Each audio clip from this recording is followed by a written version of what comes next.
back at it. You already know what we do on this channel. We use the tools that we have to get the job done. Now we're 20 days into the new year, and let me just start off saying about Happy New Year's or Happy Late New Year's, and thank you to everyone that's been viewing, liking, sharing, subscribing, commenting, doing the whole 9 yards. I thank you, and I truly appreciate all the love and support that everybody's been showing me, even the ones that don't like me. I thank you, and I love you too. So now let's just get right into it. I ain't finna hold y'all too long. This is my 2-year review on the Canon EOS R. Now, you all know this camera came out in 2018. Yeah, I got me some notes. Yeah, you see me looking at my notes. I got me some notes. Yeah, because I be forgetting sometimes. But yeah, so this camera came out in 2018.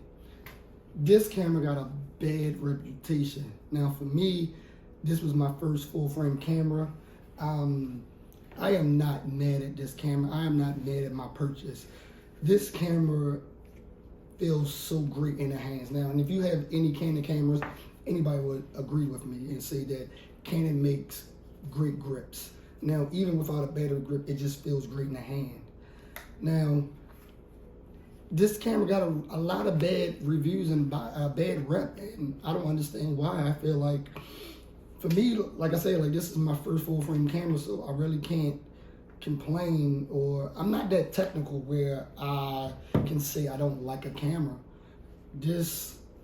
It gets the job done. Anything that I have, or anything you see me using this channel, I'm going to get the job done with the gear that I have. But this right here, it changed everything. Like, I ain't even gonna lie, I will hold y'all, none of that. Like, I love full frame now. I mean, there's nothing wrong with crop sensor. I still shoot crop sensor, but for me, full frame is, I love full frame. I do. So, like I said, my 2-year review, it hasn't let me down. Even though it has one card slot, I'm okay with that. It has no in-body stabilization.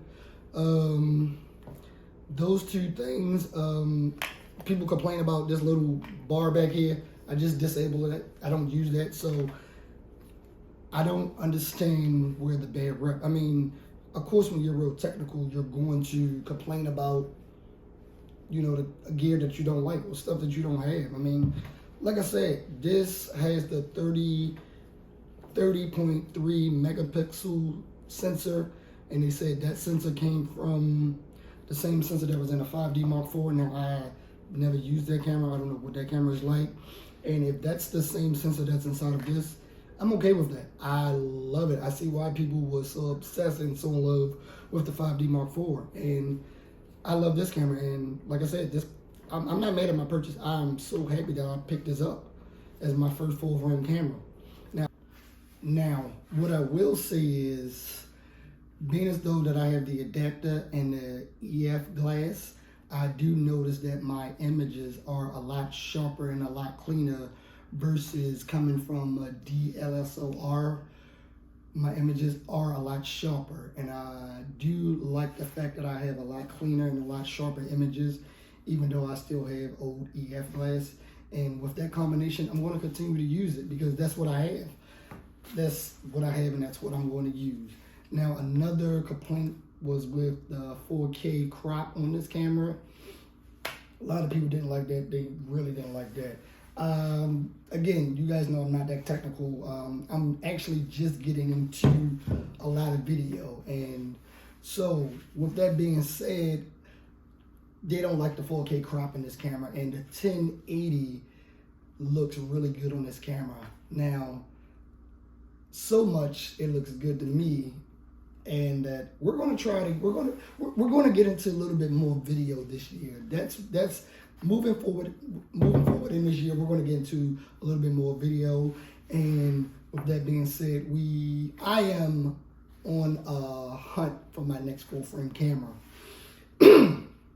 Now, you would think that the choice would be easy because I'm 2 Canon camera bodies in, 5 EF lenses, all for Canon.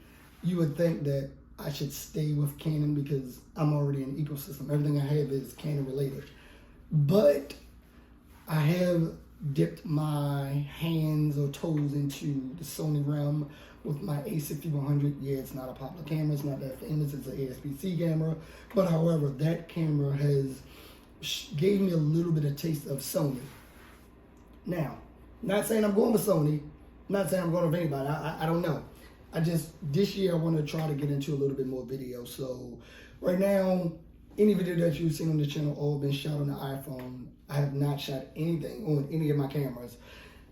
I'm not that technical, and the 1080 looks really good on this camera, so I don't know. I have two other cameras that I can do 1080 with. So like I said, this year moving forward, we are going to get into a little bit more video. So yeah, and again, like I don't see how this camera got such a bad rep. It's a solid camera. It's a solid camera. And yeah, so again, thank you to everyone that's been viewing, liking, sharing, subscribing. You're doing a bang up job, and I'm going to keep doing what I do. Like I said before in any of my other videos, I'm not here to be the best. I'm not here to tell you guys what you should buy. It's completely up to you. I will say, however, whatever you have, use what you have until you're ready to upgrade.